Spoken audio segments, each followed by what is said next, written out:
동양 문헌 서경이라고 하는 책에 보게 되면 사람이라면 누구나 다 받기 원하는 오복에 대한 기록이 나타나 있습니다. 우리가 일반적으로 생각하는 오복과는 좀 다른 그러한 오복인데요. 제일 먼저는 수의 복입니다. 사람은 누구나 오랫동안 장수하기를 원하는 그러한 복을 제일 먼저 사모한다라고 하고요. 두 번째는 부의 복입니다. 가난하지 않고 많은 부여를 축적해서 건강하고 넉넉한 삶을 살아가길 원하는 두 번째 복이 부의 복이고, 세 번째 복이 강량의 복입니다. 건강하면서도 평안한 삶을 누리는 것을 세 번째 복으로 말하고 있고요. 네 번째 복은 유호덕입니다. 덕 있는 삶을 살아가길 원하는 것이죠. 덕된 삶을 사는 것을 복이라고 말하고, 마지막 다섯 번째 복은 고정명이라고 하는 겁니다. 고정명이라고 하는 것은 자기의 수명대로 다 살고 세상을 떠나는 겁니다. 다시 말하면 하늘이 부여한 모든 생명, 소위 천수를 누리는 것을 고정명이라고 말합니다. 다섯 가지 복을 우리가 생각해 보면 사실은 이게 동양에서만이겠습니까? 동서양을 막론하고 세상 태어나고 살아가는 모든 사람들은 이 다섯 가지 복을 누구를 막론하고 추구하고 산다고 생각이 됩니다.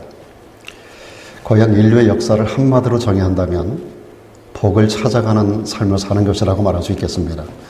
인간의 삶은 복을 위한 삶이에요. 복을 얻기 위한 삶, 복된 삶, 복을 추구하는 삶, 그렇게 이야기할 수 있을 것입니다. 특별히 인류 역사 가운데 수많은 종교가 세워졌습니다. 수많은 종교가 발생하고 하는 과정에서 모든 그 기원을 찾아보면 인간이 복을 받기 원하는 간절한 열망에서 시작된 것이 종교가 만들어지게 된 배경이라고 말할 수 있겠습니다. 그러나 여러분, 우리는 잘 아는 바대로 창조주 하나님만이, 창조주께서 모든 것을 만드신 그분만이 복의 근원이 되실 수 있다는 사실을 우리는 알고 있습니다. 여러분, 창조주 하나님이 복의 근원임을 믿으십니까? 하나님만이 복의 주인입니다. 그래서 하나님만이 복을 주실 수 있는 분입니다. 다른 곳에 어디를 가서 어떤 종교를 추구하고 찾아가고 다녀봐도, 인간이 어떤 것을 찾아다녀봐도 복을 찾을 수 있는 방법이 없습니다. 하나님 안에만 복이 있어요. 하나님께로만 복이 흘러나오게 되는 것입니다. 하나님만이 복의 시작이고 하나님만이 복의 마지막입니다. 하나님만이 인간의 모든 생사화복을 주관하고 계시는 만군의 주 여호와라고 성경은 선언하고 있습니다. 여러분, 하나님이 사람을 만드시고 나서 제일 먼저 하신 일, 제가 여러분에게 가끔 말씀드립니다마는 하나님 인간을 창조하고 제일 먼저 하신 일이 복 주는 일입니다. 인간 창조에 대한 기록이 창세기 1장 27절, 28절에 기록되고 있는데, 거기 분명히 기록되고 있기를 하나님이 당신의 형상대로 사람을 만들었어요. 남자 여자를 만들어 놓으시고 제일 먼저 그들에게 주신 것이 복을 주시며 가라사대, 복을 주시며 그들에게 이르시되 땅에 충만하라, 땅을 정복하라, 바다의 고기와 공중의 새, 땅에 움직이는 모든 생물을 다스리게 하셨다라고 하는 말씀을 주고 있습니다. 하나님이 당신의 형상을 따라 남자와 여자를 만들고, 그리고 제일 먼저 하신 일, 복 주시며 그들에게 선언하셨다. 복을 주시며, 복 주시며 가라사대. 사람이 처음 지상의 삶을 시작할 때 복을 받고 출발했다라는 사실을 말씀해 주고 있는 것입니다. 그런데 우리 인간은요, 이 복을 상실해버리고 말았습니다. 우리 인간에게 가장 아름다운 땅 에덴을 주셨는데 에덴을 상실했고, 인간에게 이 복을 주셨는데 이 복을 상실해버리고 말았어요. 다른 거 아닙니다. 인간의 범죄 까닭입니다. 하나님께서 에덴에 만들어 놓으신 선과 악을 알게 하는 나무, 선과 악을 알 수 있도록, 구별할 수 있도록 하는 능력을 가지게 된 그런 나무의 열매, 따먹지 말라 하는 그 나무 열매를 인간이 따먹게 되고, 이것이 죄가 되고, 그 죄의 결과로 우리 인간은 에덴을 상실하고 인간에게 부여된 복을 상실해버리고 말았다라고 하는 겁니다. 그래서 우리 인간의 삶이라고 하는 것은 끊임없이 잃어버린 것을 다시 찾으려고 하는 노력입니다. 한마디로 말하면 에덴을 잃어버렸기 때문에 에덴을 다시 회복하려고 인간은 끊임없는 노력을 합니다. 하나님이 인간에게 주신 복을 잃어버렸기 때문에 이 복을 다시 회복하기 위해서 끊임없이 노력하는, 이것이 인간의 몸부림이고 인간의 발버둥이고 그것이 인간이 만들어내는 문화 문명입니다. 인간은 끊임없이 하나님 주시는 창조의 능력을 가지고 창조적인 역사를 만들어서 문명을 발전시켜 나갑니다. 여러분, 다른 동물들에게는 발전, 발명, 문명 이런 개념이 없습니다. 태초에 만들어진 원숭이는 그때나 지금이나 똑같아요. 인간과 가장 유사하다라고 하는 원숭이가 무슨 기도하는 거 보셨습니까? 그들이 무슨 발전되는 게 있나요? 문화가 있나요? 문명이 있나요? 언어가 있나요? 여러분, 인간과 가장 유사하다라고 하는 어떤 동물들을 한번 이야기해 보세요. 지능이 가장 높다라고 하는 그런 어떤 그 돌고래과에 속한 그런 어떤 짐승들. 여러분, 인간의 가장 유사한 두뇌를 가졌다라고 하는 그 어떤 것들도 문화 문명을 발전시키는 법이 없습니다. 1000년 전이나 지금이나 똑같아요. 피조된 처음 그때로부터 지금까지 똑같아요. 우리 인간은 계속해서 발전해 나갑니다. 인간의 발전은 하나님의 형상을 따라 만들어진 창조성을 가지고 있기 때문에 우리 인간은 끊임없는 창조성을 발전시켜 나가면서 문화 문명을 발전시켜 나가는 거예요. 그래서 우리 인간은 끊임없이 무엇을 위한 것인가? 다시 말하면 잃어버린 에덴을 회복하려고 하고 잃어버린 복을 다시 회복하려고 하는 발버둥이고 노력입니다. 그래서 우리 인간은 하나님 주신 복을 잃어버린 그 인간이 환경을 통해서 복을 찾아보려고 끊임없이 노력하는 것이고요. 많은 지식을 쌓아서 문명을 발전시켜서 잃어버린 복을 다시 회복하려고 노력을 하는 겁니다. 그러나 여러분, 인간의 과학이나 지식이나 문명은 발전되어 나갈수록 인간을 조금 편안하게는 해줄 수 있어요. 이전보다 조금 편안하게 살아갈 수는 있어요. 그러나 그것이 우리 인간에게 평안을 주지는 못합니다. 편안함은 주지만 평안함을 주시는 분은 하나님밖에 없어요. 주님 말씀하십니다. 평안을 너에게 주노라. 세상이 줄 수 없는 평안, 세상이 알 수도 없는 평안, 이 평안을 너에게 준다라고 주님 말씀하셨어요. 편안함을 준다고 하지 않으셨어요. 예수님도 이 땅에 거하시는 동안에 주님은 편안하지 않으셨어요. 그러나 주님 속에는 평안함이 있었고 주님을 만나는 모든 사람이 평안을 소유하게 되었습니다. 오늘 이 세상을 살아가는 저도 그렇고 여러분도 그렇고 예수님 만나서 편안해지지 않았어요. 어떤 면에서 불편해졌어요. 하고 싶은 거 못해요. 가고 싶은데 잘 못 가요. 어떤 면에서 보면 좀 불편해졌어요. 편안해지지 않아요. 그런데 우리 안은 평안이 우리를 주관하는 능력으로 자리 잡은 줄로 믿습니다. 저는 이 평안 때문에 늘 마음의 기쁨을 가지고 있습니다. 저에게는 어려운 일이 많고 힘든 일이 많아도 하나님 주신 내게 주신 그 평안함 때문에 소위 육신적인 편안함을 제가 때로 어떤 것을 잃어버렸고 양보했지만 그러나 제 안에는 감사가 있고 그럴 일은 없겠지만 다시 태어나도 나는 이 일을 하겠다라고 하는 마음의 결단이 제 안에 있습니다. 너무나 소중하기 때문이고 하나님 주신 평안이 제게 있기 때문에 그렇습니다.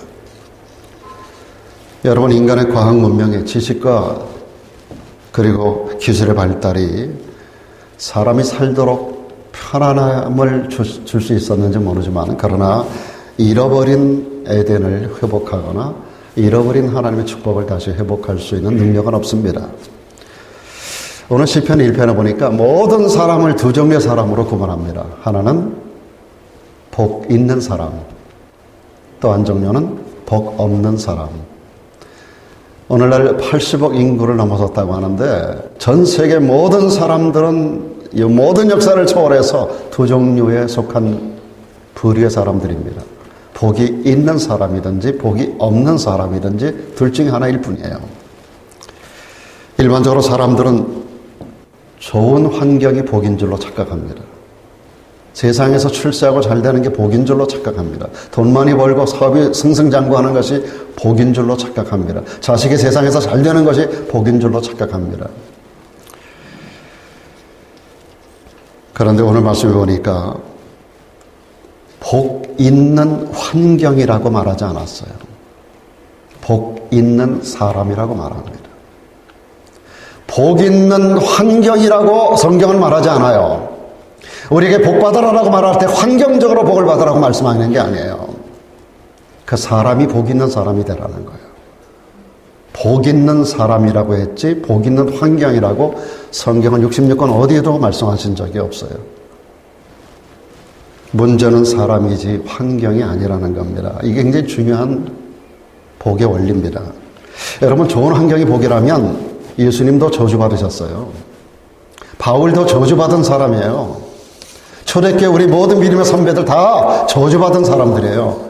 환경이 복이라면 초대교회 교인들이 믿음을 지키기 위해서 소위 디아스포라 되어 전 세계로 예루살렘에서 핵폭탄이 터지잖아요. 핍박의 핵폭탄이 터질 때 스데반을 잡아 죽이는 현장을 바라보며 그날의 무서운 핍박이 예루살렘을 덮치면서 초대교회 그 모든 성도들이 전 세계로 확 뿌려져 버리고 말았어요. 갈 곳도 없습니다. 집도 없습니다. 재산도 다 날려버렸어요. 직장, 사업장 다 버렸어요. 믿음을 지키기 위해서. 미국 땅을 처음 밟은 퓨리탄들이, 청교도인들이 어떻게 했어요? 고국을 떠났어요. 그 험한 메이플라워, 오래꽃이라고 하는 배를 타고 두 대가 출발했다지요. 한 대는 회항을 합니다. 너무 거센 물결을 거치는 물결을 타고 이 대륙에 들어왔던 우리 청교도인, 이 미국의 선조들을 여러분 한번 생각해 보세요.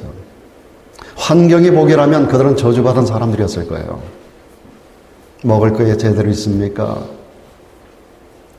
어떤 환경이 그들에게 좋은 환경이 기다리고 있었나요? 여러분, 그러나 그들은 복 있는 사람이었기 때문에 후손들로 이 땅에 정착하는 자들에게 이 복을 나눠준 줄로 믿습니다. 사랑 여러분, 복된 환경이 복이 아닙니다. 복된 사람이 진짜 복입니다. 성경은 언제나 그 사람 자체에 포커스를 맞추고 있어요. 사람. 그래서 사람 되라는 말씀이 성경에 굉장히 많이 표현되고 있는 겁니다. 여러분, 사람이 바뀌면 환경은 자연히 바뀌게 돼 있어요. 아무리 좋은 환경도 복이 없는 사람이 들어가면 저주적인 환경이 만들어져요. 그러나 아무리 박토와 같은 광야 같은 곳이라도 아무리 저주받은 환경이라도 복 있는 사람이 들어가면 그 땅이 복을 받게 되어 있는 것입니다. 그러므로 어때든지 복은 환경에 있는 게 아니라 사람에게 있다. 그래서 여러분들에게 늘 말씀드리잖아요. 하나님의 관심은 doing에 있지 않고 being에 있다. 하나님의 관심은 일에 있지 않고 사람 자체에 있다. 여러분, 우리가 재직이 되고 우리가 교회 여러 가지 직분을 맡고 우리가 어떤 일들을 할 때 일 자체에만 몰두하시면 안 돼요. 하나님은 그 일에 관심이 있는 게 아니라 하나님이 뭐가 부족해서 우리들에게 뭘 바쳐라, 헌신하라, 봉사해라 하시겠어요? 그게 아니에요. 그 사람. 복된 사람이 일을 해야지 복된 결과를 만들어요. 여러분들이 어떤 일을 하더라도 어떤 직분을 받으셨더라도 복 있는 사람이 되어 그 일을 감당하고 직분을 수행하기를 축원합니다. 그러면 그 일의 결과가 아름다운 결과를 가져와요. 그런데 복되지 않은 사람이 그 일을 하면 반드시 문제가 생겨요. 제가 목회 40년의 역사 현장 가운데서 너무나 많이 보고 현장에서 체험한 겁니다. 사람이 복이 있으면 그 일이 반드시 좋은 결과를 만들어내요. 근데 사람이 복되지 않으면 어떤 기관도 어떤 목장도 어떤 일들을 해나가도 반드시 골마 터지는 문제가 생기고 교회에서 암적인 존재가 되고 떨어져 나가고 교회를 파괴합니다. 그래서 성경에 보니까 포도원을 허는 작은 여우 새끼가 나오거든요. 포도원을 헐어버려요. 많은 사람들이 허는 사람이 있고 세우는 사람이 있어요. 일꾼이 있고 종이 있어요. 일꾼은 일을 하면서도 맨날 싹쓸 날라는 거예요. 종은 일하면서도 해야 할 일을 한 것뿐이라고 하는 자세를 가지고 있어요. 분명히 달라요. 사람이 달라요.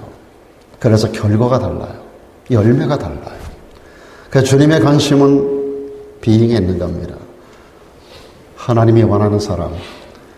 여러분, 다윗을 이야기할 때 그 위대한 성군 하나님의 사람 다윗을 이야기할 때 성경은 하나님의 마음에 합한 사람이라고 선언합니다. 내가 이세 아들 가운데 다윗을 찾아 만났는데 내 마음에 합한 사람이라 그랬어요.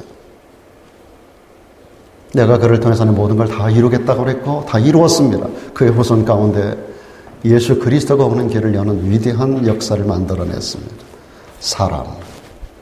사람이 중요합니다. 성경은 우리에게 복 있는 사람이 되기 위해서 제일 먼저 오늘 말씀해 보니까 어떤 사람, 복 있는 사람이 되려면 악인의 꾀를 쫓지 않는 사람이 되어야 된다는 거예요. 어떤 사람이 악인인가요? 악인을 히브리에 보면 라수사임이라는 단어 써서 라수사임이라는 단어는 두 가지 의미를 가지고 있습니다. 불신자들에게 적용될 때는 하나님을 믿지 않는 사람, 신앙이 없는 사람이 바로 이 라수사임입니다. 이게 악인이에요. 세상에서 굉장히 인텔리전트하고 훌륭한 세상적인 업적을 쌓고 도덕적으로 무흠한 것 같은 그런 사람이라 하더라도 하나님을 믿지 않는 사람들은 라수사임이라고 성경은 말합니다. 그게 악인인 거예요. 그의 추구하는 바가 결국은 악한 결과를 가져오게 된다는 겁니다. 그리고 라수사임은 신자의 경우에는 어떤 사람이 악인인가? 신자의 경우는 모든 것을 자기 중심적으로 인본주의적으로 살아가는 사람, 우리 교인들 가운데 그런 분들 많아요. 자기가 중심되어 살아가는 사람들, 자기가 자기 인생의 주인되어 살아가는 사람들, 이런 사람이 그리스도인들을 향한 성경이 말하는 악인의 부류에 속한 라수사임이라고 하는 단어를 사용하고 있어요. 인간이 어느 때부터 악인이 되었나? 인간이 악인이 된 것은 하나님이 금하신 금단의 열매, 선악과를 따먹으면서부터 인간의 악인이 된 거예요. 선악과는 뭘 얘기하는 건가 하면 하나님의 주권을 상징하는 겁니다. 하나님의 절대성을 상징해 주는 것이 선악과였었습니다. 하나님이 세상 모든 만물을 지으셨고 모든 것의 주인이라는 선언이 선악과입니다. 왜 선악과를 만들었는가? 왜 선악과를 만들어 사람을 타락했는가? 그 질문은 굉장히 우매한 질문입니다. 선악과를 바라보며 인간은 나는 못하는 게 있어. 나의 정체성은 피조물이야. 라고 하는 것을 언제나 그걸 바라보면서 깨달으라는 거예요. 내가 손을 대지 못하는 게 있어. 모든 걸 다 할 수 있어도 손대지 말아야 되는 게 있고 모든 걸 먹어도 먹지 말아야 되는 게 있고 나에게는 한계가 있는 존재라는 사실을 깨달으면서 나는 전능한 사람이 아니야. 전능한 분이 있고 그분이 나를 만드셨어. 나는 피조물 중에 하나야라는 것을 인식하게 하는 것이 선악과예요. 그걸 따먹었다는 것은 자기가 하나님이 되겠다는 거예요. 내가 뭐든지 하겠다는 거예요. 자기가 주인이 된 소위 말하는 가짜 하나님이 되고 마는 겁니다. 선과 악을 구별할 수 있게 하는 것이 선악과 아닙니까? 여러분, 인간이 죄를 짓기 전에는 선악의 개념이 없었어요. 따먹는 순간에 눈이 밝아졌다 그랬거든요. 악이 뭔가가 보이는 거예요. 그들이 악하거든요. 행동하는 게 이때부터 이제 악하게 되는 거예요. 그래서 선과 악이 그때부터 구별이 되는 거예요. 인간이 죄를 짓기 전까지는 선악의 개념이 없어요. 선악과를 만들어 놓으셨는데 그걸 따먹기 전까지 인간이 선과 악의 개념이 없었다고요. 근데 우리 인간이 그걸 따먹으면서 선악을 구별하게 됩니다. 눈이 밝아졌다 그랬거든요. 자기 벗은 몸을 의식하게 되고요. 이때부터 인간의 타락이 시작이 됩니다. 가짜 하나님이 되어버린 인간은 자기가 모든 것의 기준이 되었어요. 자기 생각이 모든 게 다 옳은 거예요. 다 내 생각대로, 내 뜻대로, 내 방법대로 세상을 그렇게 살아요. 자기가 주인되어 살아가는 거예요. 그런 상태를 라수사임이라고 말합니다. 이게 악인이라는 거예요. 여러분, 예수님은 제자들에게 나를 따르려면 제일 먼저 해야 될 게 뭐냐? 주인 바꾸라 그랬어요. 나를 따르는 자는 제일 먼저 해야 될 게 뭐냐? 자기 부인하라는 거거든요. 이게 주인 바꾸라는 거예요. 내가 내 인생의 주인 돼서 모든 걸 결정하고 판단하고 모든 것을 내 생각대로 해왔는데 이제는 네가 네 인생의 주인이 아니라는 거예요. 내가 이끄는 대로, 내가 지시하는 곳으로, 내가 하라는 대로, 말씀이 가라는 데까지, 말씀이 서라면 서고 가라면 가고, 이게 여러분 주님께서 우리들에게 요구하는 첫 번째 제자됨의 원리예요. 아무든지 나를 따라오려면 제일 먼저 자기를 부인하라. 자기 중심인 가짜 하나님의 껍질을 벗어나는 거예요. 그래서 하나님 말씀에 순종된 삶을 살아가는 것, 이것이 복 있는 사람입니다. 여러분, 악인이 의인 되려면 하나님 앞에 서야 돼요. 그래서 순종의 원리를 삶 속에 실천해 나갈 수 있어야 됩니다. 내 생각에 내 마음에 맞지 않아도 말씀이면 순종하는 것, 이게 아브라함의 모습이잖아요. 그래서 그걸 믿음의 조상이라 그러잖아요. 중동의 한 왕국에 바그다드라는 어린 왕자가 하나 있었어요. 이 아이가 강변에서 물놀이를 하다가 그 물살에 쓸려 내려갑니다. 큰일 났어요. 왕자가 그 나라의 왕위를 물려받아야 되는 왕자인데, 이 바그다드라는 아이인데, 이 아이가 물살에 쓸려서 막 밀려 내려가는데 야단법석이 났어요. 왕이 그 소식을 듣고 모든 군사를 풀어가지고 강 하류 지역을 다 뒤졌어요. 여러 날이 지나는 동안에 아들 왕자의 시신을 찾지 못합니다. 도대체 어떻게 된 건지. 완전히 절망하고 낭망한 이 왕에게 여러 날이 지난 다음에 낭보가 전해졌어요. 그 왕자가 살아있다는 거예요. 왕자가 강 하구로 막 밀려내가는 가운데서 가끔 가다 보면 돌뿌리 같은 게 이렇게 중간에 이렇게 나온 게 있잖아요. 섬같이 돌뿌리가 있잖아요. 그게 있는데 이 아이가 내려가다 그걸 붙잡은 거예요. 그리고 그 위로 올라섰어요. 옆에 물살은 막 지나가는데 그 돌뿌리가 있어서 그 위에 올라선 거예요. 그러면 여러 날 동안 어떻게 여기서 버틸 수가 있었나? 놀라운 사실이 일어났어요. 이 아이가 살아난 걸 보고 왕이 그 아이를 건져다가 아이에게 물어보는 거예요. 너 어떻게 살았어? 오늘날까지. 그 아이가 자초정을 이야기하는데 떠내려가다가 돌뿌리가 큰 게 있어서 그걸 붙잡고 거기 기어 올라갔다는 거예요. 그럼 어떻게 며칠을 견뎠어? 아버지 왕에게 하는 말입니다. 이상하게 아침 저녁으로 가죽으로 된 그 봉지가 떠내려오는데 그거를 잡아서 보면 그 안에 빵이 들었더라는 거예요. 그 안에 떡이 들었더라는 거예요. 가지고 그것을 열고 먹고 하는데 아침에도 떠내려고 저녁에도 떠내려고 계속 가죽으로 된 이게 자꾸 떠내려온다는 거예요. 빵을 담은 게. 그래서 그 가죽을 가지고 있는데, 그 주머니를 가지고 있는데 거기를 보니까 거기에 사람 이름이 적혀 있는 거예요. 그 사람 이름이 뭐라고 적혀 있는가? 모하메드 하산이라는 이름이 적혀 있는 거예요. 그래가지고 이런 사람이 있나 싶어가지고 그 강 주변에 모든 사람들 수소문해가지고 찾았더니 이 사람이 사는 거예요. 그 위에. 그래서 이 모하메드 하산을 불러다가 왕이 물어봅니다. 네가 어떻게 해서 이런 가죽불에다가 계속 떡을 넣어가지고 계속 물에다 띄웠냐라고 물어보는 거예요. 그랬더니 모하메드 하산이 이렇게 대답을 했습니다. 하나님의 말씀을 나는 순종하고 실천하기 위해서 했다는 거예요. 어느 날 하나님의 말씀을 읽는데 이런 말씀이 있더라는 거예요. 전도서에 보니까 너는 내 식물을 물 위에 던져라. 여러 날 후에 뭐 하리라? 도로 찾으리라. 내 식물을 개역개정에 보니까 내 떡을 그렇게 번역을 했다고. 내 떡을 물 위에 던져라. 그러면 이것이 여러 날 후에 찾게 될 것이다. 이 말씀을 묵상하다가 은혜가 돼가지고 한번 해보겠다고 가죽 부대를 여러 개 준비해가지고 아침 저녁으로 거기다 떡을 넣어가지고 빵을 넣어가지고 계속 물에다 한번 던져봤다는 거야. 이 말씀대로. 전도서 11장 1절의 이 말씀대로. 이게 지혜자의 솔로몬의 말씀이니까 그 지혜의 말씀대로 한번 순종해보자. 이게 얼마나 헛된 짓 같아요, 여러분. 물 위에다가 떡을 집어넣은 가죽 부대를 매일같이 던져. 얼마나 헛된 일 같아요. 물론 이것은 영적인 의미가 있지만 이 모하메드 하산이 자기 받은 은혜대로 그때부터 그냥 가죽 불에다가 계속 떡을 집어넣어서. 근데 이것이 우연이 아닌 하나님의 섭리 가운데서 그 왕자가 그것을 건져서 먹고 며칠 동안 살아 있었던 거예요.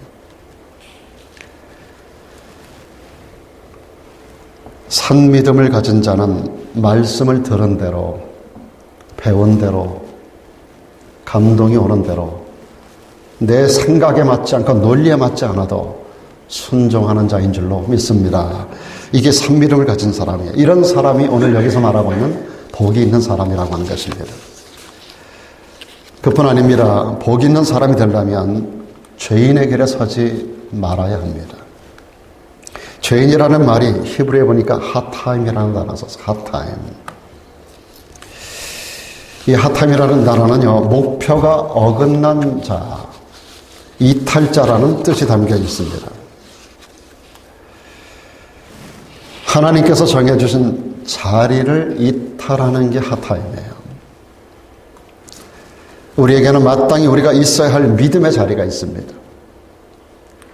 우리가 머물러야 할 헌신의 자리가 있고 사명의 자리가 있고 순종의 자리가 있습니다. 이 자리를 이탈하는 것이 죄라는 겁니다. 이게 하타임이에요. 말씀을 떠나는 게 죄라고 하는 것을 말하고 있습니다.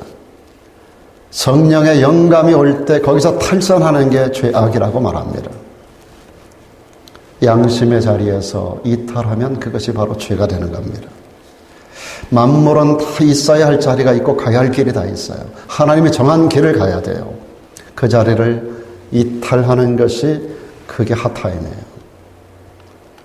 하나님은 모든 인생을 만들고 모든 만물을 만들 때 그것이 가야 할 길을 정해놓으셨어요. 근데 그 길에서 좌로우로 치우치는 것이 하타임이에요. 이것을 죄라고 말합니다. 오늘 저도 여러분도 마땅히 사람답게 살아야 할, 걸어야 할 길이 있는 줄로 믿습니다. 성경에 이것이 기록이 되고 있습니다. 성경은 우리 인간이라는 제품의 사용설명서라고 그랬죠. 모든 제품은 사용설명서가 있어요. 저 위에 지금 설명서가 있어요. 설명서대로 고장나면 어떤 부분에 어떤 문제가 있으면 그 부분을 만져야 돼요.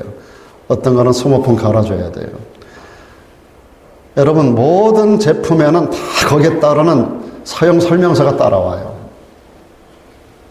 이것을 만든 사람이 어떻게 만들었고, 어떻게 조립해서, 어떻게 배터리를 넣고, 어떻게 전원하고 연결하고, 어떻게 해가지고 사용하려고 하는 게 전부 다 어떤 암페어 숫자까지, 몇 암페어까지 사용하고, 이 모든 것들을 다 기록을 해놓은 사용 설명서가 있게 마련이에요. 우리 인간도 하나님 만든 제품인 줄로 믿습니다. 가장 잘 만들어 놓은 제품이에요. 하나님의 걸작품이에요. 이 제품을 바로 사용하기 위해서 하나님이 사용 설명서를 기록해 준 것이 성경이에요. 성경에 보면 인간이 어떻게 살아야 되는지 잘 나타나 있어요. 어떤 길을 걸어야 되고 어떻게 살아야 되고 그래야 사람답게 살고 아니면 짐승같이 된다고 하는 것이 사람 같은 사람이 있고 짐승 같은 사람이 있잖아요. 인격적인 사람이 있고 비인격적인 사람이 있잖아요. 개만도 못한 사람도 있잖아요. 사용 설명서대로 살지 않으면 그렇게 되는 거예요. 그래서 말씀대로 살면 인격이 아닌 인격 위에 영격이 쌓이는 거예요. 그래서 저는 여러분에게 영격자라는 말을 사용하고 싶어요. 오늘 본문 6절에 보니까 대저 죄인의 길은 여호와께서 인정하시지만 악인의 길, 죄인의 길은 망한다 그랬어요. 의인의 길이 있고 죄인의 길, 악인의 길이 있다는 겁니다. 죄인의 길은 하나님 말씀에서 탈선하는 하타임의 길이에요.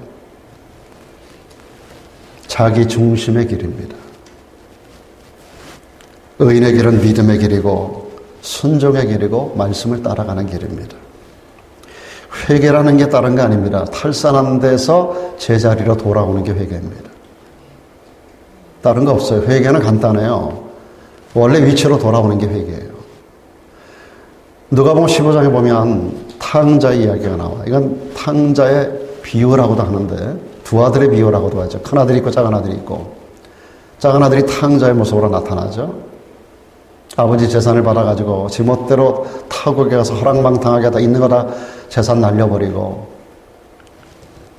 가뭄을 만나서 흉년을 만나서 있는 거 다 허비하고 먹을 게 없어가지고 남 집에 돼지 치는 집에 가서 돼지 치면서 쥐염 열매, 돼지 먹는 열매를 먹고 그러다가 아버지 품을 그리워하는 거예요. 근데 아버지 집에는 종들도 다 풍성하게 시컷 얻어먹고 있는데 나는 이게 도대체 뭐냐. 그러면서 그가 마음의 결단을 합니다. 돌아가자. 아버지께로 돌아가자. 떠나온 자리, 탈선한 자리에서 그 위치로 돌아가는 거예요. 그러면 첫째 뭐가 이루어지는가? 회복이 이루어집니다. 잃어버린 아들의 자리를 회복합니다. 그동안에 남의 집에서 돼지치는 종이 되었었어요. 그가 아버지 집으로 돌아올 때, 자기 자리로 돌아올 때 아들의 자리를 다시 회복합니다. 잃었다가 다시 찾은 내 아들. 아버지가 옷을 벗겨서 새 옷을 갈아입히고 몸을 전부 씻어서 목욕시켜주고 머리끝부터 발끝까지 완벽하게 새로운 사람으로 만들어줘요. 손에 가락지를 끼우고. 여러분, 오늘 우리는 핫타임, 창세기 3장에서부터 우리 인간은 하나님의 설계해 놓은 길을 떠난 존재로 살아왔어요. 모든 사람은 전부 가야 할 길에서 다 벗어난 탈선한 사람들이에요. 핫타임. 그게 죄인이에요. 그 길에서 돌아서야 돼요. 정위치로, 자기 자리로. 그런 사람이 복 있는 사람인 줄로 믿습니다. 하나님은 모든 인간이 하나님 주신 신분으로 돌아오라고, 정위치로 돌아오라고 우리들에게 계속해서 말씀하십니다. 오늘 저와 여러분들이 복 있는 자가 되기를 축원합니다. 한 걸음 나아가서 복 있는 사람이 되려면 오만한 자의 자리에 앉지 말아야 된다라고 말씀합니다. 오만이라는 단어가 히브리에 보면 레침이라는 단어, 레침. 레침이라는 단어는 하나님을 무시하고 자기 자신을 절대화시키는 것이 레침이라는 단어의 의미입니다. 그래서 이런 사람들은 하나님이 필요 없다는 겁니다. 하나님의 은혜 필요 없어. 말씀 듣고 싶지 않아. 성장 더 이상 원하지 않아. 충성 봉사 그런 건 이러한 사람들, 집사들이나 하는 거야. 여러분, 이 모든 것들이 중단된 사람, 이게 레침이에요. 이게 바로 오만한 사람입니다. 오만한 사람. 결국 오만한 사람은 복이 없는 사람으로 망하는 자가 되고 만다 그랬어요. 그런데 여러분, 오만한 자라 하더라도 겸손한 자로 돌아오기만 하면 모든 것이 다시 회복이 되고 복 있는 자로 변화가 됩니다. 오늘 저들 여러분들 겸손함으로 복 있는 성도가 되기를 주 이름으로 축원합니다. 복 있는 사람은요, 어떤 일을 당해도 겸손합니다. 그리고 끊임없이 하나님을 향해서 진보가 있고 달려가는 사람입니다. 그래서 사도 바울은 빌립보 3장 12절에서 이런 말씀을 했어요. 내가 이미 얻었다 함도 아니요 이뤘다 함도 아니라. 바울 정도면은 뭔가 온전히 이루었을 것 같잖아요. 바울 정도면 다 얻은 것 같잖아요. 그런데 나는 얻은 것도 이미 얻은 것도 아니고 온전히 이루지도 못했어 아직은. 그래서 내가 뭔가를 잡으려고, 예수께 잡힌 바 된 그거 잡으려고 끊임없이 달려간다고 그랬어요. 성장이 중단되지 않는 사람입니다. 여러분, 성장을 이 정도면 됐어라고 생각하는 것, 그게 바로 오만함이에요. 저도 여러분도 끊임없는 성장의 길에 서기를 주 이름으로 축원합니다. 믿음의 장성한 분량, 그리스도의 장성한 분량에 이르기까지 우리의 성장은 중단이 되면 안 됩니다. 저도 이제 은퇴 때를 하루하루 카운트하고 있어야 될 나이인데 지금도 제 자신이 성장을 멈추지 않기 위해서 굉장히 노력을 많이 합니다. 자, 여러분들의 성경을 어떤 부분을 읽으라고만 주는 게 아니에요. 저는 밤 12시가 돼도 그 분량을 반드시 읽고 자요. 그것뿐만이 아니에요. 거기서 끝나는 게 아니죠. 그건 가장 베이스고, 제가 제 자신을 위해서라도 저는 주 7일을 정말로 숨가쁘게 달리고 있습니다. 단 하루도 시간을 함부로 허비할 수가 없어요. 이제 나이가 그렇고 내가 생명 마지막 호흡이 끝나는 순간까지 중단이 멈추면 안 된다는 생각을 가지고 있어요. 그게 오만이기 때문에 그렇습니다. 이 정도면 됐어. 이 정도면 됐어. 제가 40년 동안을 설교 강단에 설교를 몇만 편의 설교를 했어요. 이거저거 아무거나 꺼내서 여러분들 앞에 던지면 돼요. 쉽게 할 수 있어요. 그것이 오만이기 때문에, 그게 레침이기 때문에 저는 그렇게 할 수가 없어요. 어느 집사님들은 제가 밤 9시, 10시까지 있다가 가는 것도 직접 와서 보시는 분도 있습니다만은 하루라도 그렇게 하지 않으면 제 자신이 하나님 앞에 용서가 되지가 않아요. 정말로 최선을 다하여 마지막 순간까지 성장을 늦춰서는 안 된다. 이게 오만함이기 때문에 저도 복 있는 자가 되고 싶어서 그렇게 하고 있습니다. 마지막 한 가지 더 간단히 말씀드리면, 복 있는 사람이 되려면 하나님 말씀을 즐거워해야 되고요. 그리고 주야로 이 말씀을 묵상하는 자가 복이 있는 사람입니다. 오늘 말씀 2절에 보니까 이런 말씀이 있죠. 복 있는 사람은 오직 여호와의 율법을 즐거워한다 그랬고요. 그 율법을 주야로 그것이 그러한가 하여. 그것이 그러한가 하여 주야로 묵상하는 사람이라고 말씀하고 있습니다. 여기 즐거워한다라는 단어가 헤페초라는 단어입니다. 헤페초. 늘 말씀을 사모하고 가까이 하고 실천하는 사람이라는 뜻이에요. 그리고 묵상한다는 단어는요, 사랑하는 연인처럼 하나님 말씀을 늘 생각하고 늘 동행하는 자라고 하는 뜻이 있어요. 여호와의 말씀이 그렇게 즐거워지고 그렇게 늘 묵상하는 것으로 늘 함께하는 그런 사람이 복이 있다는 것입니다. 우리 주님은 의에 줄이고 목마른 자가 복이 있다고 말씀하셨어요. 그리고 심령이 가난한 자는 복이 있다라고 팔복 가운데 두 가지를 던지셨어요. 무슨 뜻입니까? 말씀에 대하여 갈급한 사람이 되라는 거예요. 은혜와 진리를 사모하고 늘 묵상하는 자가 되라는 겁니다. 진리 앞에 언제나 겸손하라고 하는 겁니다. 그리고 그 말씀을 묵상하고 그 묵상한 말씀이 양손 양발을 통하여 너의 생각을 점령하고 손으로 움직이라는 거예요.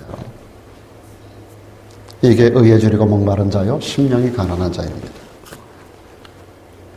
사랑하는 여러분, 하나님이 주시는 복으로 복 있는 성도가 되기를 축원합니다.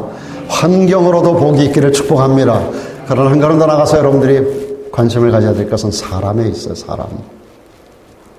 저는 여러분 모두가 환경적으로도 복 받기를 바라지만 못 받아 복 있는 사람이 되기를 주 이름으로 축복합니다. 복 있는 사람은요, 가는 데마다 그 복을 나눠줍니다.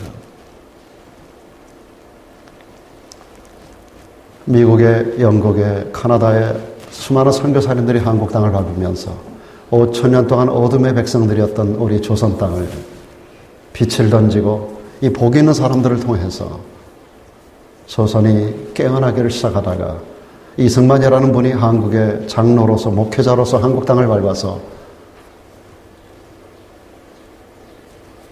하나님의 말씀을 근거로 하는 재헌국회를 만들어내고 그리고 나라를 건국한 이후 이 복 있는 사람 까닭에 대한민국이 오늘 전 세계적인 국가로 세워져 나가 있는 거예요. 사상이 중요한 게 아닙니다. 그 사람이 복 있는 사람이었기 때문에 그 후손으로 이 땅에 혹은 우리가 대한민국에 사는 거, 그게 복인 것을 알고 살아야 돼요. 여러분도 가는 곳마다 여러분으로 인하여 대를 이어서 복되게 하는 문중의 축복의 근원이 되시고, 아브라함이 되잖아요. 아브라함은 한 가정의 조상이에요. 아버지예요. 아부가 아버지예요. 아버지가 father예요. 아부가 father예요. 라함이 온 민족 열방이라는 뜻이에요. 열방의 아버지가 되잖아요. 열방을 복되게 하는, 너는 복이요 복의 근원이 된다 그랬어요. 사랑하는 여러분, 저와 여러분들이 아브라함으로서만이 아니라 아브라함이 돼야 돼요. 열방을 복되게 하는, 가는 곳마다 복을 나눠주는 이런 복 있는 사람. 하나님이 오늘 그런 사람이 되라고 오늘 시편 1편을 통하여, 여러분 시편이 150편이잖아요. 총 5권으로 편집되어 있는 것 가운데서 제1편은 복 있는 사람을 던지고 제일 마지막 150편은 여호와를 찬양하라고 하는 말씀, 호흡이 있는 자마다 여호와를 찬양하라는 말씀으로 끝나잖아요. 여러분 오늘 우리가 하나님 앞에 정말로 복 있는 자로서 세상을 살면서 여호와를 찬양하는 것으로 우리 인생을 마감하는 그런 세계를 살아가기를 주의 이름으로 축복합니다.